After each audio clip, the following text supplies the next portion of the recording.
Oh, that's wonderful. Well, thank you for having me. So I'll tell you, when I first became a speaker in 2014, I kind of thought it was a big deal, right? So I was in Washington about a year later, and Paul Ryan had just become Speaker of the House. So we now have two speakers from Wisconsin. We're on the plane together coming back from Washington, and as we're getting off the plane, somebody asked if they could have their picture taken with Paul Ryan, and I said I'd be happy to take the picture. The next person walked up, they did the same thing. I took a second picture. By the time the third person walked up, they said to me, "It must be so cool to work for Paul Ryan." So I have now realized that being speaker is something that in certain parts of the country are a big deal, like in Washington, and in state capitals it is, but for the most part, people don't understand what we do.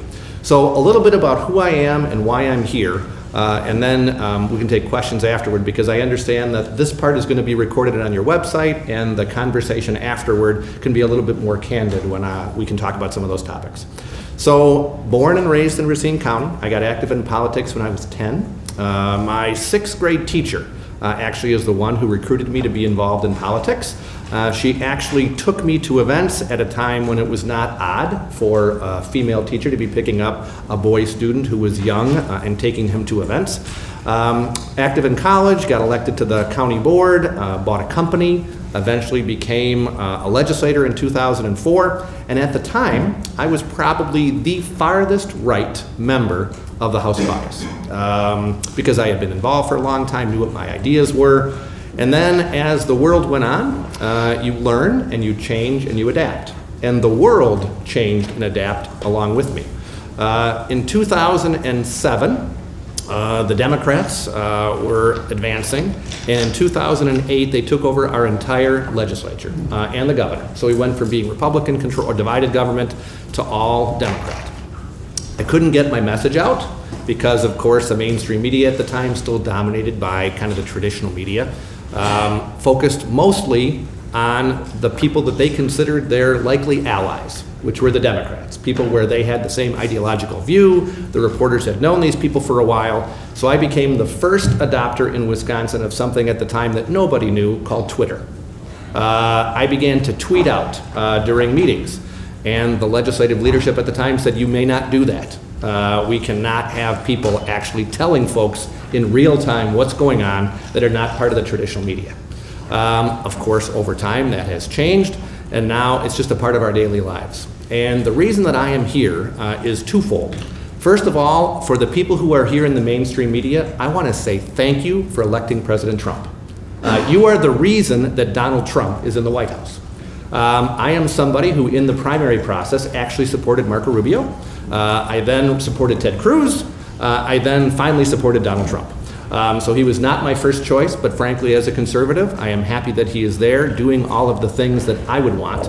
But we have to look at how it occurred, why it occurred, and should it have occurred, because those are all, I think, decent points.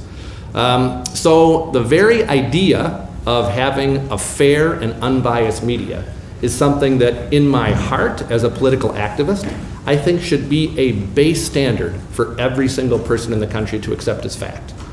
But I'm telling you that almost nobody in America believes that that's true. No matter how much people think to themselves that it is, they do not. We look at what happened over the course of the campaign.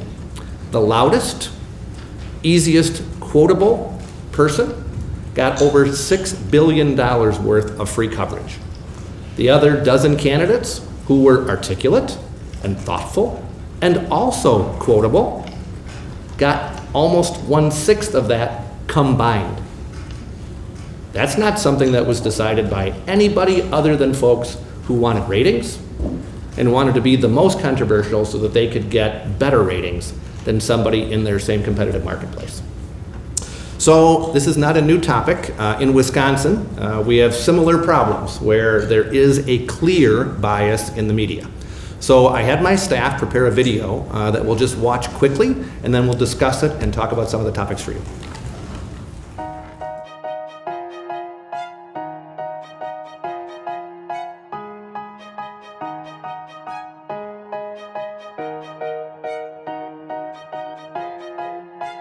The investigation surrounding Governor Scott Walker's campaign could be getting new life. On again, off again, John Doe investigation surrounding supporters of Governor Scott Walker's campaign may be in for another twist. New at 6, WISN 12 News political reporter Kent Wainscott spoke with some former district attorneys who think another court decision could be just days away. Plus, the John Doe investigation. Are his lawyers really trying to settle with prosecutors? National media coverage of Wisconsin's John Doe investigation exploded today. That after prosecutors say Governor Scott Walker was part of a criminal scheme. Democratic leaders in Wisconsin want answers after leaked documents from the John Doe investigation into Governor Scott Walker's recall campaign were actually published today. Stunning turn in a major court battle over money spent during recall elections in Wisconsin. A federal judge halted the John Doe investigation. We spoke with the governor just a short time ago. This John Doe investigation has been a cloud hanging over the governor since before he was elected. Now that it's done, he says it's time to move on. But his critics say the governor still has some explaining to do.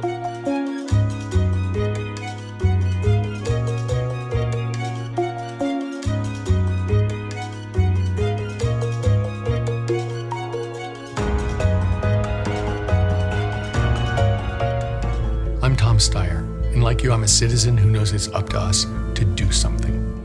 He's currently known for his television ads calling for the impeachment of the president.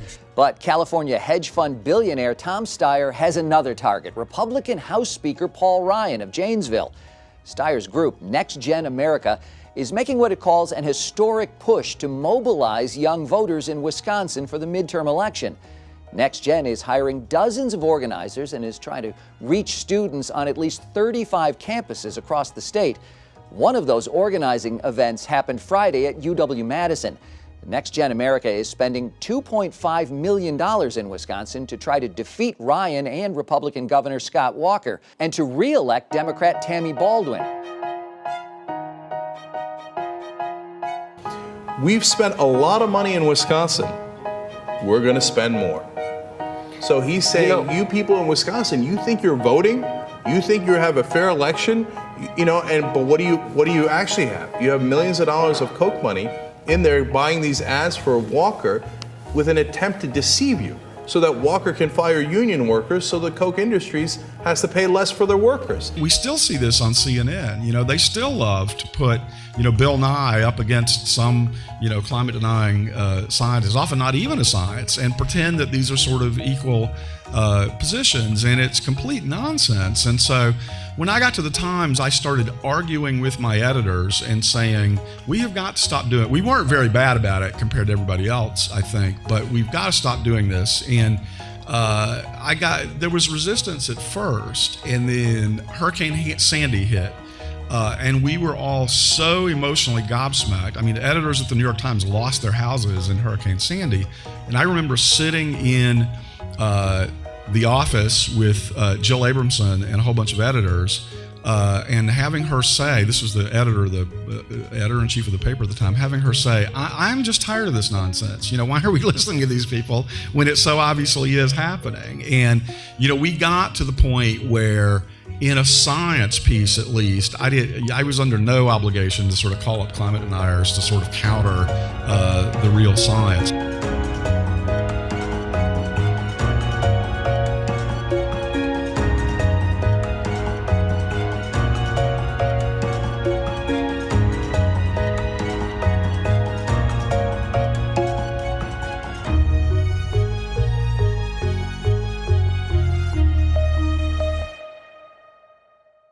So that's the Society of Professional Journalists Code of Ethics.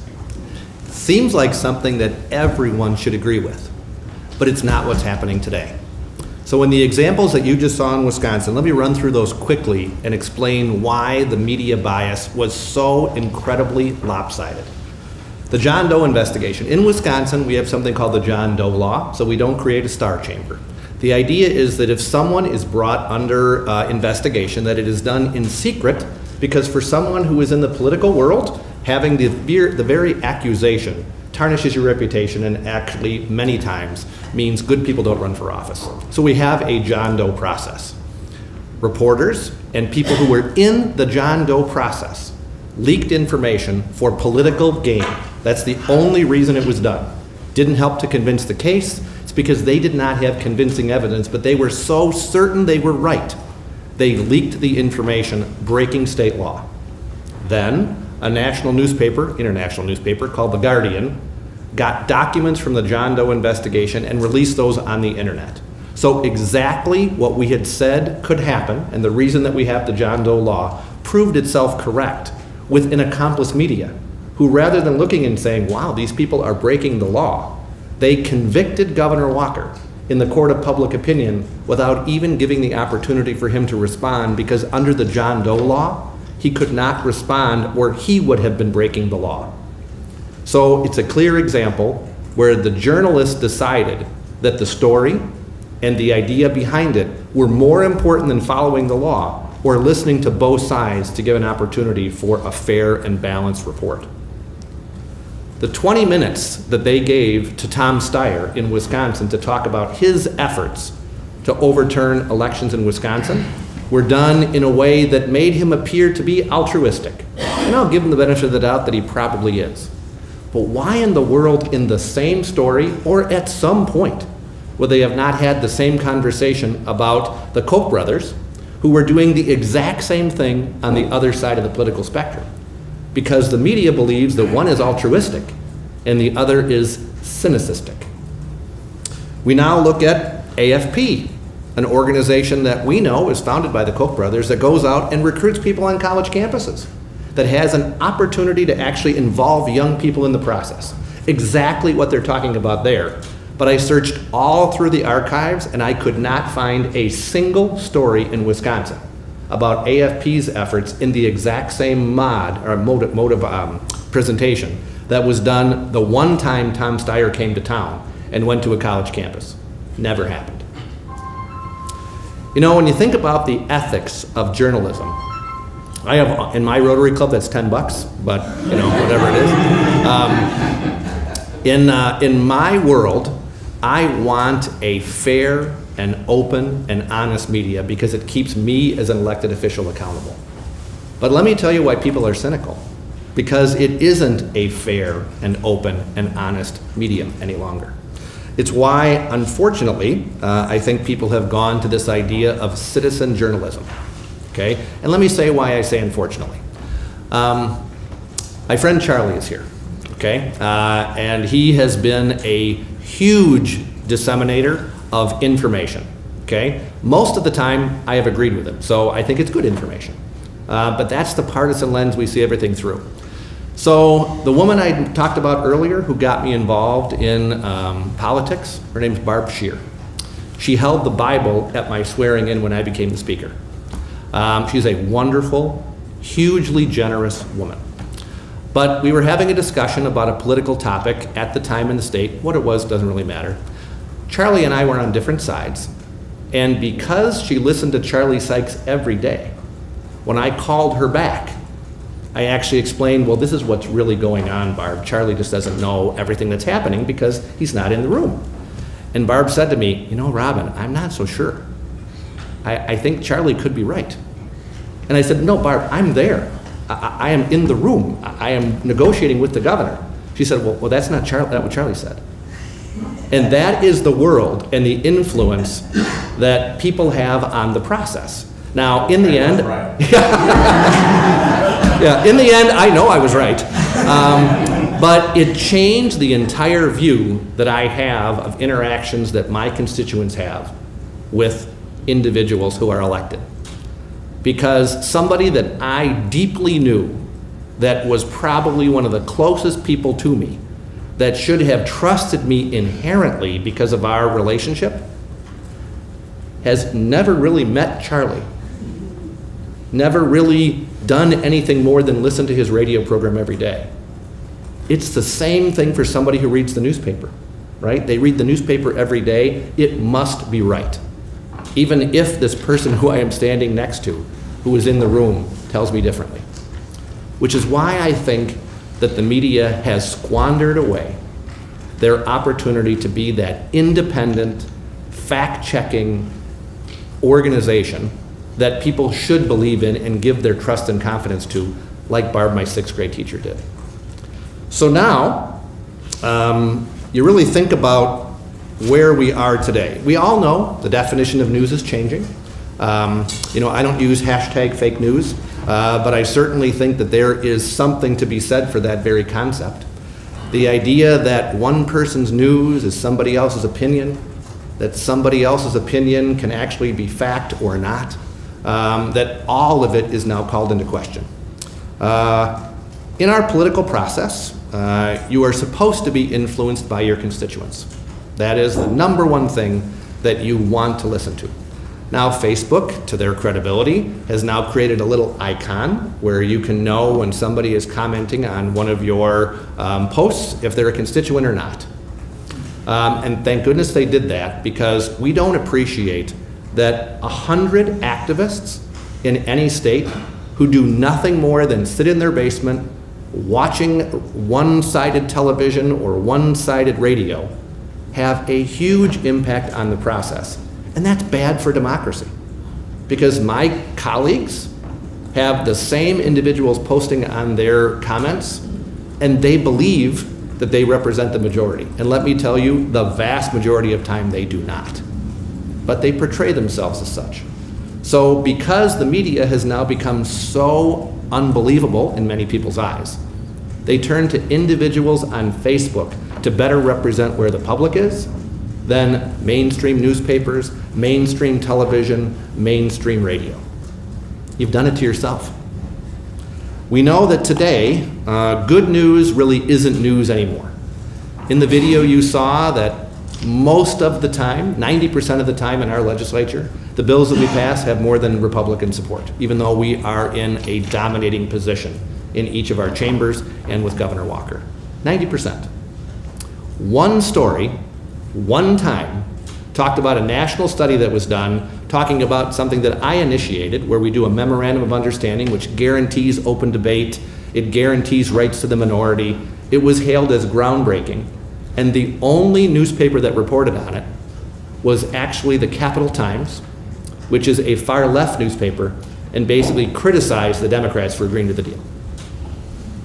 That's bad for all of us. You should want people to be open-minded and to listen. We know now that in-depth reporting is no longer necessary. In that presentation at the end, you saw the UW-Madison journalism expert.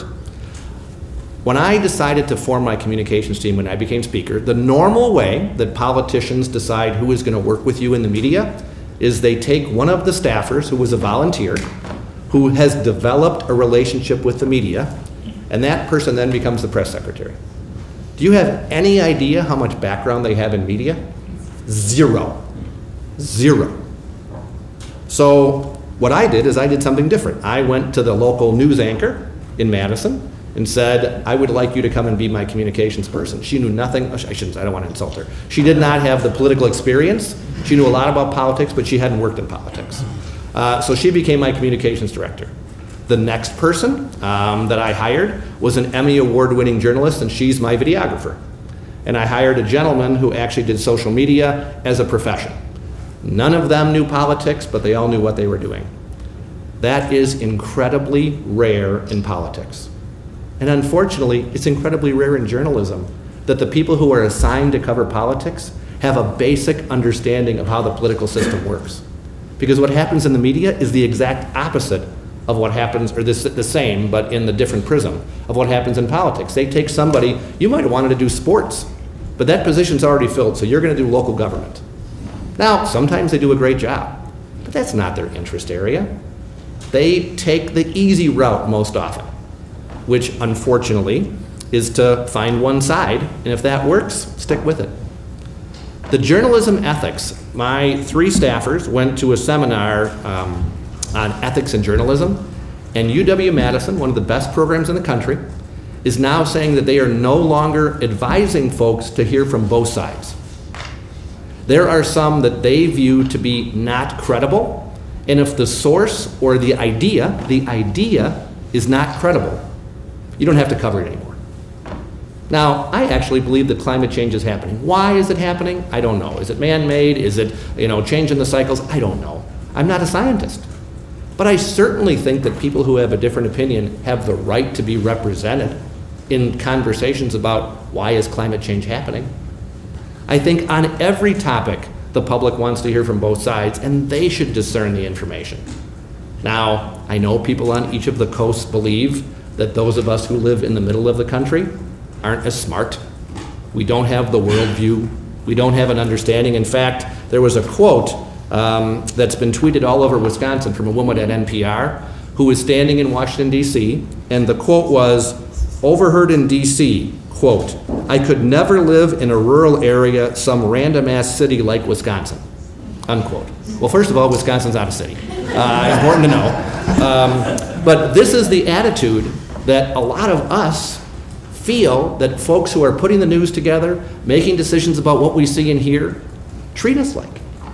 So you become naturally skeptical of people who look down on your way of life, who don't understand what life you are living and the challenges that you face.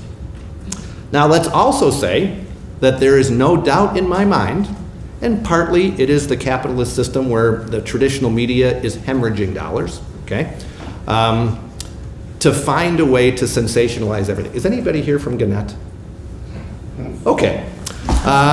So the Journal Sentinel is our local newspaper. It had been premier. I think it was a wonderful newspaper the vast majority of the time, and you buying it didn't change that. But what it has changed is the fact that they are no longer focused on ensuring that both sides are heard. They are focused on getting something that can be on the front page that convinces people to click through it to generate profit. I understand that.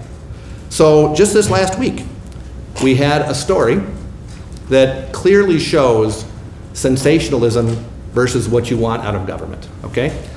I am in line to become president of the National Conference of State Legislators, first person from Wisconsin who will ever do that. I am chair of the National Speakers Conference, and I am on the board vice president of the State Legislative Leaders Foundation. All three of those bipartisan, Democrats and Republicans working together to try to find public policy answers that all of us could buy into, so it's not partisan in one state and, red here and blue there. The Journal Sentinel decided that they were going to report that Wisconsin lawmakers got $164,000 in travel and perks from outside groups. Now, when you read that headline, and you are Joe Schmo citizen, that sounds like, wow, these legislators are getting some kind of undeserved perk that is influencing what they are going to do. 21 paragraphs down in the story after they sensationalized it about how awful it was, they said almost half of the total payments for legislators came from three organizations, the nonpartisan three groups I talked about. Craig Hoffman, who helped draft a federal law a decade ago that restricted when outsiders could cover travel expenses for members of Congress, said he was not concerned about travel paid for by nonpartisan organizations like the National Conference of State Legislatures. 21 paragraphs down, after the vast majority of people stopped reading the story and had already made the idea in their mind that there is something wrong with things happening in Wisconsin. Who did that serve? What entity did it help? It only helps to push people into their partisan corners and not want to have them get together to actually discuss good, positive, nonpartisan things that we need in America. So is media bias real? Yes, it is real. Another example. Now we know Dane County is where Madison, Wisconsin is. It is 70% Democratic. So it is a wonderful place for me to visit, but I wouldn't want to live there. When I walk down the street, it is very common for people to say negative things, right? They'll call me a coke sucker. They'll call me all kinds of different names, even when I'm at the shopping mall. It is the world that we have now become. It is not necessarily fun. The state opinion page is a guy named Scott Milfred, and he put in that one of my colleagues, Senator Fitzgerald, who was on the Trump train, he was a Trump person from the beginning, but in his district was concerned about human trafficking and the fact that there were strip clubs in his district that actually were becoming hosts of human trafficking. And here's the quote that the editor of the newspaper put in. Senator Scott Fitzgerald, a front seat passenger in the Trump train, wants to shut down strip clubs. Talk about ironic. What did that have to do with the fact that because Donald Trump was somebody he supported for president, he now can't be concerned about human trafficking? And these aren't a left-wing blogger. These are mainstream thought leaders in our state taking positions that make those of us who are in public service ask ourselves, is there really a fair and unbiased media? You know, Frank Luntz's quote actually is one that I often think of. It's not what you say, it's what they hear. And that is something that every politician has to always think about. It's not what you say, it's what they hear. Now, many of you have probably already heard of the book Bowling Alone. It is something that I read and I strongly believe is true. When I got elected, as I said, I was kind of far right of the spectrum, but a woman who was incredibly intelligent sat me next to a guy named Mark Pocan. Okay? Now, Mark Pocan is as liberal, he represents downtown Madison. His district actually had more votes for Ralph Nader in 2004 than George Bush. So, far left. But we sat next to each other and we became friends. He is actually now a member of Congress. And he and I have become good friends. His dog's name is Che, my dog's name is Reagan. He's gay, I'm not. So everything that you could think of is who the two of us are. But we still can be friends because we have a mutual respect for each other that was fostered before the media changed with the social media aspect. He came to my wedding. I can just tell you he is a good, decent, honorable person who's wrong on almost everything, but none of the first part matters. And I think that's the world that we are living in now, where people put the second first. He is not a good, decent person, and he's wrong on all the issues, as opposed to giving people that basic understanding of assumption that they are doing it out of things they believe in, not out of hatred, not out of anything other than the fact that you just have a simple disagreement. So in Bowling Alone, we know that people are self-segregating. We know that folks don't necessarily live with, work with, talk to people who are on the other side of the aisle. We know that individuals in the media live in the same bubbles. Let's just accept it. Your friends, the people that you live next to in a big city, chances are incredibly liberal. And that's not inherently wrong. There's nothing wrong with it. But just like I seek out and I try very hard to listen to both sides because my job is to represent everyone, I think somehow the media has forgotten that your job is also to seek out both sides and listen to everyone and not pass judgment on whether or not someone is credible, like the professor did, whether or not somebody has the right to be heard as we go forward. So I asked myself when I thought about this over the course of being asked, I don't want to just come here and be a critic. I do that all the time where almost everybody who comes to testify tells me what's wrong with the idea. Very rarely do they say, here's how you make it better. So let me give you some ideas of what things I hope you might consider as you make your recommendations.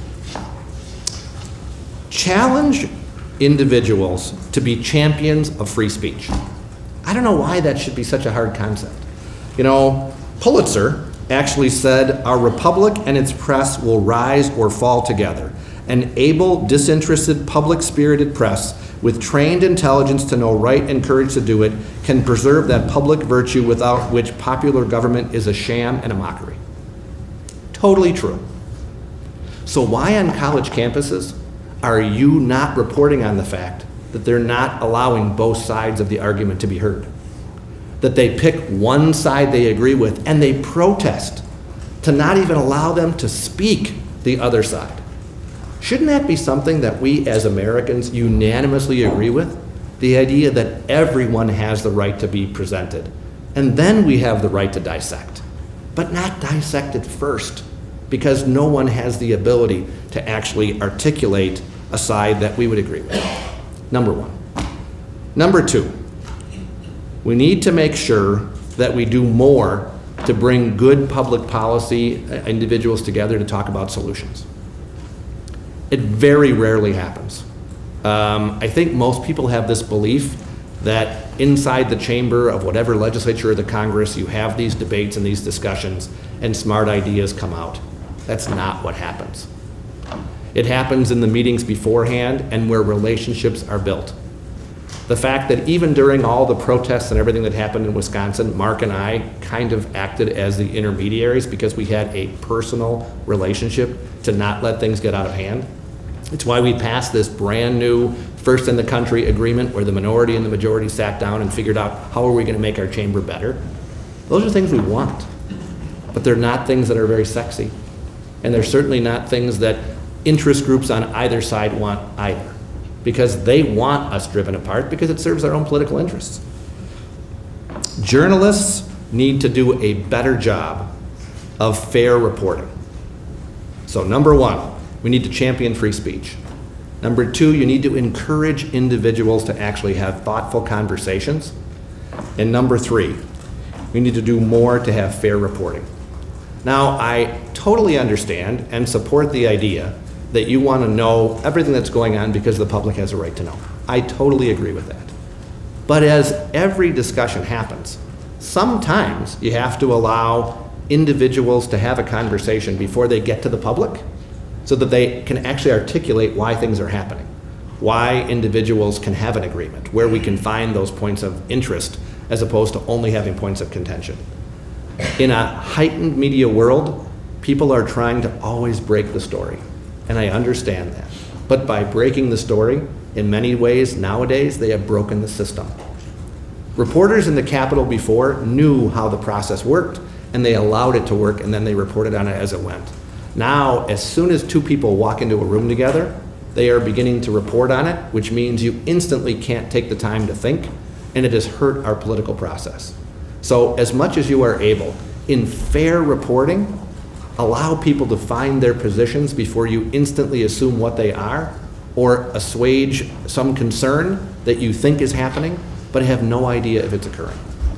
So they're not difficult, but they're meaningful and real ideas that I hope you would consider as we go forward. Wisconsin was the birthplace of progressivism. In 1911, we invented the income tax. We invented an awful lot of things that have made where society is today. In 2010, we kind of did the same thing on the conservative movement, which swept across a lot of the country. Rolled back public sector union rights, balanced our budget, did a whole lot of other things. So you can have a state that has a dichotomy of opinion, but is respectful in the way that they do it. I hope that as you issue your report and you think about ways to make our society better, you focus on challenging those basic tenets of where we are, because you're our hope, you're our future. And I say that as an elected official. You can keep it going like it is, and we'll drive America further and further apart, and that serves no one's interest other than the people who profit from the system. So thank you very much.